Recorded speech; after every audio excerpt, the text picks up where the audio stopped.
Real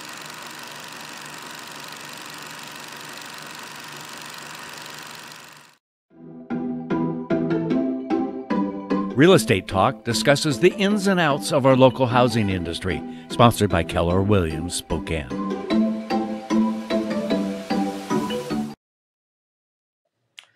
Well, good afternoon, folks. My name is Ken Sachs. I am your host for Real Estate Talk. And welcome. We are, as you can see, not in studio. We are broadcasting to you today from our homes as we are in the midst of COVID-19 pandemic. There should almost be a hashtag in front of that. But anyways, thank you for joining us. And my guest today is Rick Flan, team leader from Keller Williams, Spokane. Rick, welcome to the show again. Hey, Ken, it's great to be here. Thanks for having me today.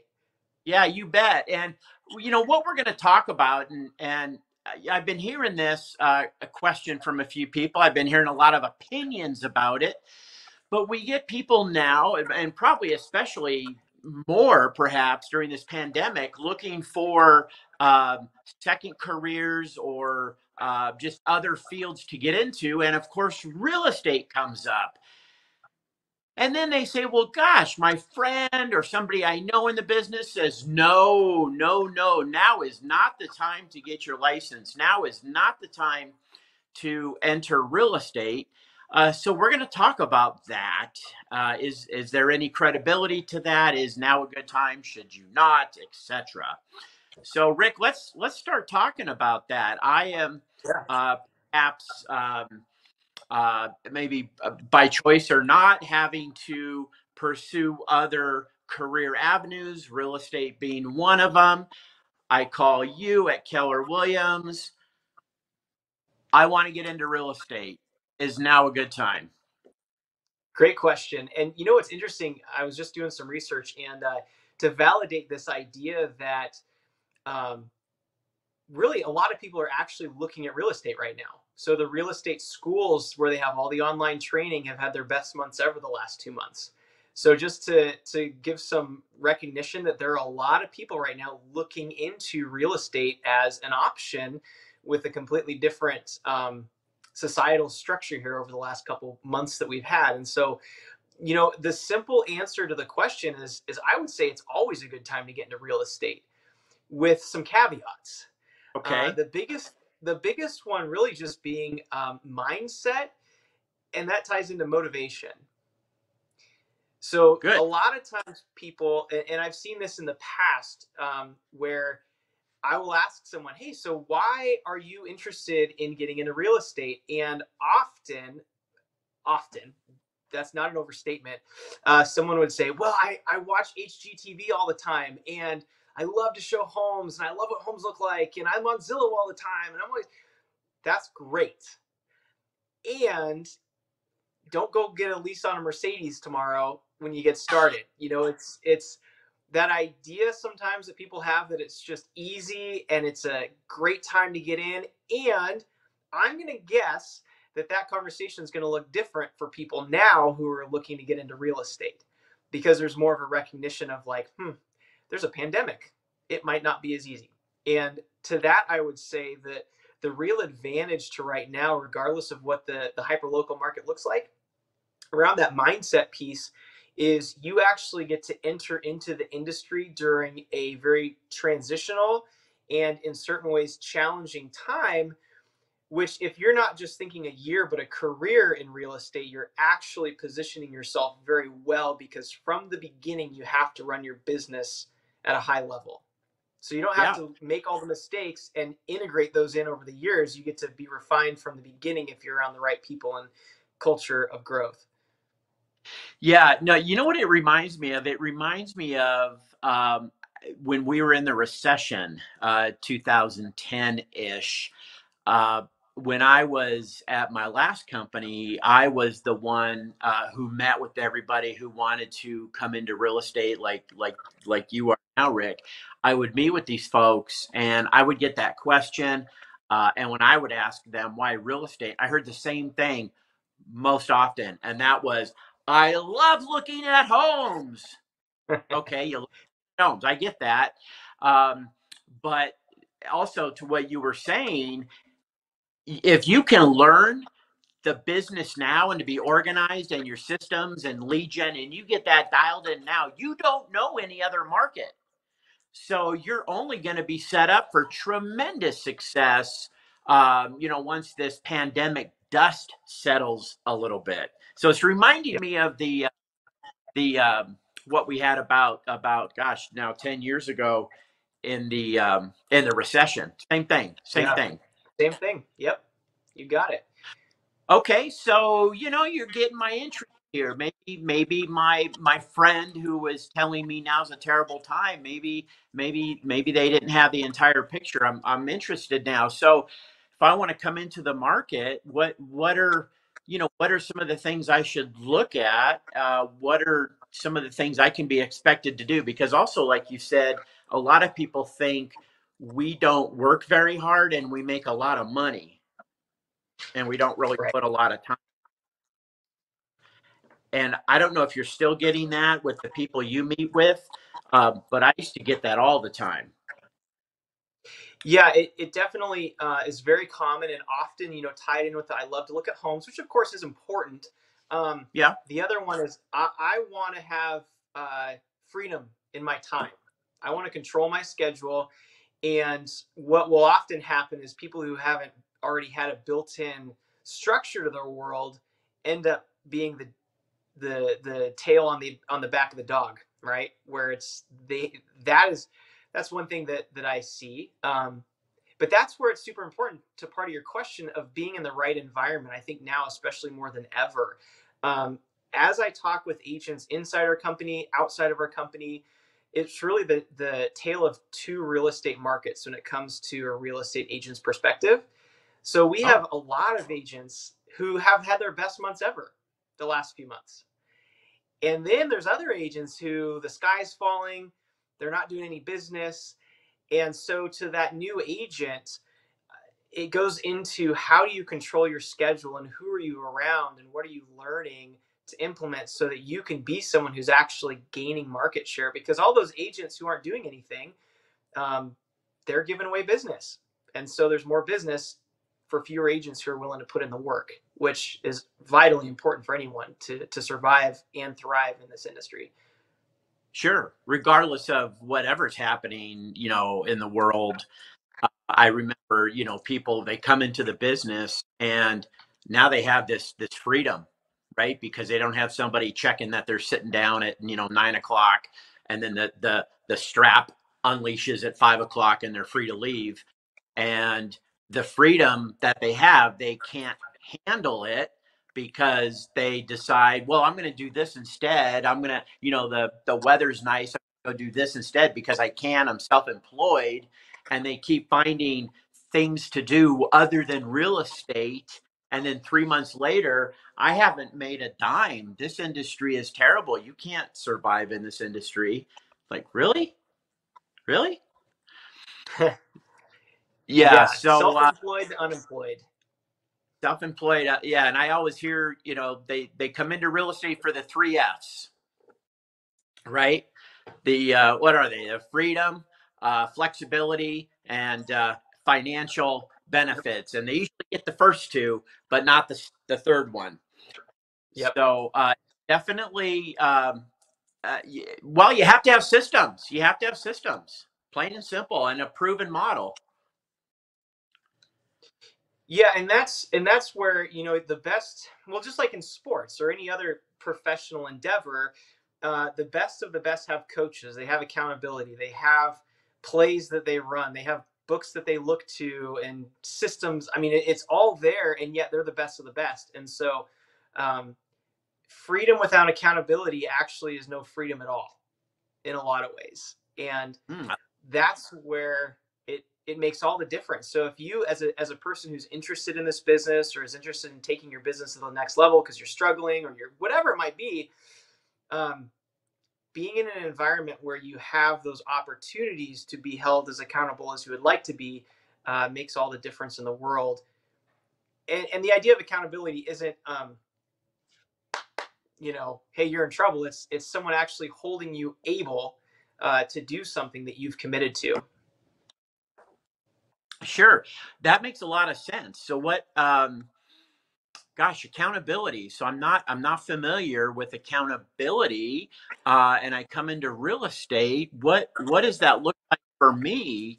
And is that something that Keller Williams Spokane even offers if I join your firm? Yeah, absolutely. So really what that conversation looks like is a lot of question asking. So it wouldn't be, Ken, here's what you need to do. It's, hey Ken, what are your goals? What are you looking to accomplish in this career? So if Sure. you tell me that you're looking to accomplish paying off $200,000 in debt in the next 5 years, or you're looking to buy a lake place, or put your kids through college, or build your savings, whatever it is, it's the goals that agent sets, and then it's, hey, okay, how willing are you to make sure that this happens on a 1 to 10? How committed are you to your goals? Well, I'm a 10. Okay, awesome. And then we just go through, like, what does it look like for that commitment to make sure it happens, right? So that's where the accountability comes in. It's a self-imposed, we're here to help encourage, coach, and guide you, and no one's perfect. So if it doesn't get hit, then we evaluate and we talk through it. And it doesn't have to be that way. I mean, a lot of ferociously independent people go different routes, and that's all right. Yeah, no doubt. Okay. I think this is something that I can do. Accountability. You can hold me accountable. What maybe if I'm looking around at different firms to come into the industry, uh, do you see like some of the mistakes that perhaps new agents make that result in them not reaching their goals or even failing? Like, what are the things I want to avoid? That's a great question. Yeah, there are definitely some common denominators that I see in um, what can sometimes lead to a failure. So one of Okay. the big ones is, hey, my friend Jimmy over at XYZ Realty said he'd mentor me, right? And Jimmy's been in the business maybe 100 years, and he's getting ready to retire. So he's maybe not been as up to date as he needs to be, or maybe his friend's been in the business for 2 months. I mean, I've seen them both. The reality is, though, if you're fully dependent just on one person, and that even goes back to the accountability we talked about, right? Like, ultimately, we can aid someone in their motivation, but they have to be self-motivated. And so that's where, don't just pick who your buddy's with because your buddy said they're great. Do your research. I would encourage agents to at least check out 3 different brokerages. Sure. There's really three different types of brokerages. To kind of go a little further into this, there's there's going to be your discount flat fee places. There's going to be your kind of traditional uh, style of real estate, and then there's really this sort of integrated partnership that we really strive towards, which is one reason I made the switch to KW. Um, I don't intend to turn this into some big pitch, and just kind of the 3 models. The independent, you're not going to pay as much per transaction, but they keep going on forever. So eventually, you sell a lot of houses. It actually costs you more, and that limited pull that's taken per transaction, it kind of there's just it's limited.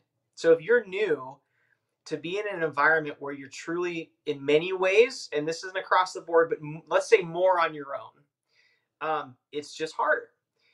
And then you have your traditional where you get kind of dependent on the brand name and on them sending you leads and actually controlling your leads and things of that sort. It creates sort of a hierarchy of authority when you're a self-employed individual. You're your own boss. And so that's where, for us, we really strive through a lot of different mechanisms to partner with agents and make sure that we make it as affordable as possible, and yet we also create the most opportunity as possible for agents to grow their business as big as they want.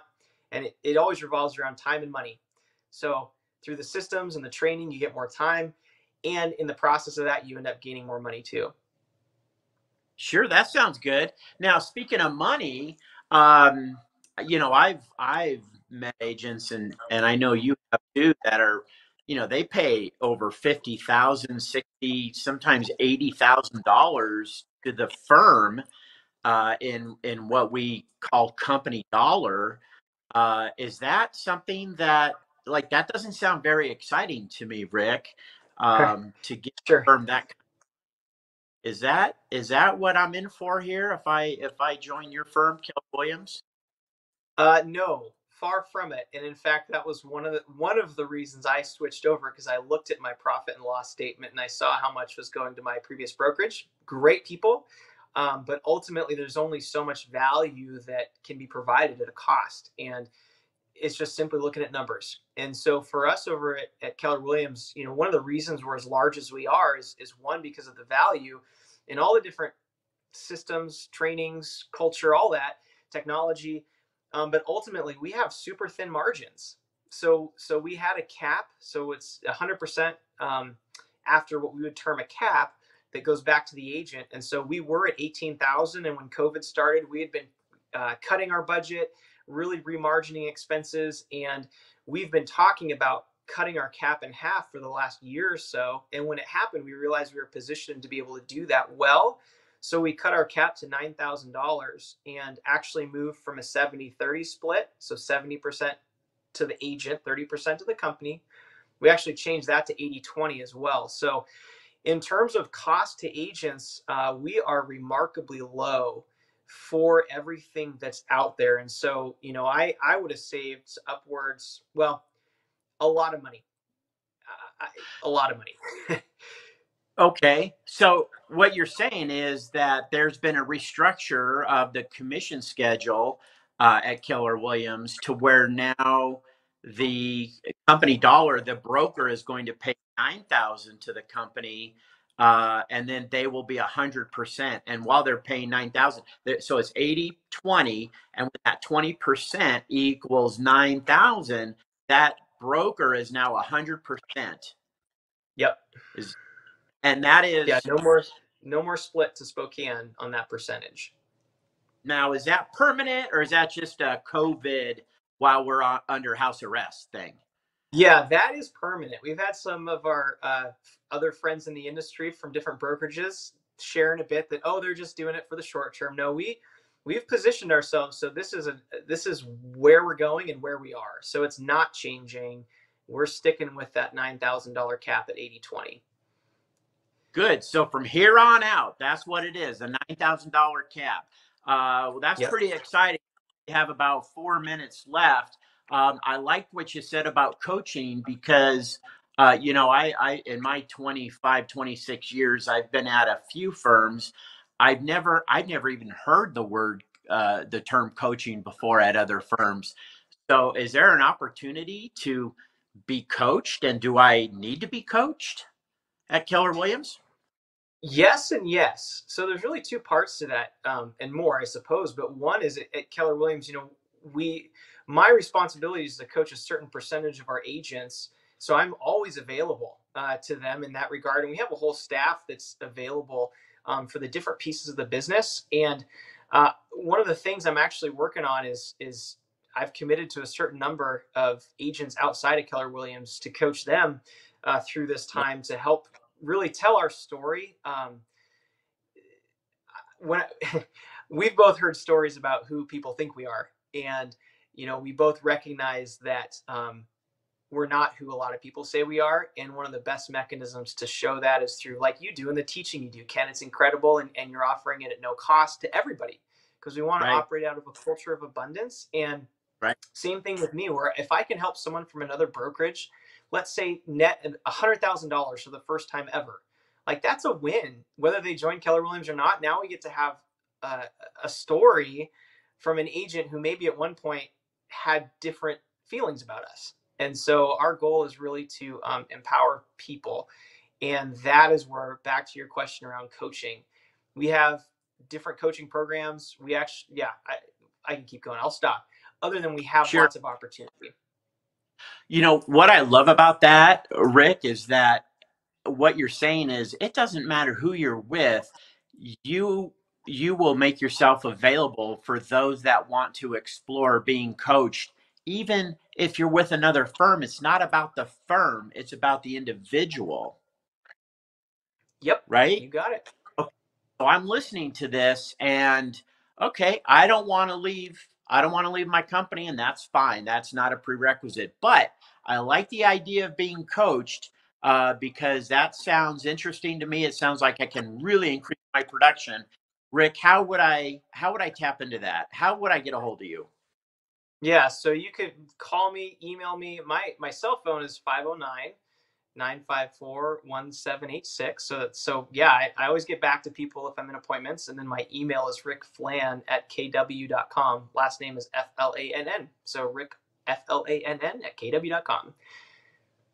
Very good. Well, this time actually flew by. We are approaching the end of the show, and so my takeaway listening to this is it's always a good time to come into the market, but it's what does coming into the market, what does becoming a realtor look like and sound like, and what systems are there? Because I don't know what I don't know, and so I need to align with somebody with a proven track record, with proven systems, and I'm really kind of liking that sound of being coached. So it seems like I can do this. I just need to know the right tools and the right people to surround myself with, in other words. Yeah, and maybe just a quick analogy to wrap this up. I was Yeah. reading a leadership article the other day, and there was lots of really good things in there. But the thing that stood out to me the most was the most obvious line ever of "Don't reinvent the wheel." And I've heard that a Right. million times, but it was the first time I actually like slowed down enough to think about it. Like, how idiotic would it be to say, "Hey, I came up with an oval wheel. My car works way better." Like, no, it doesn't.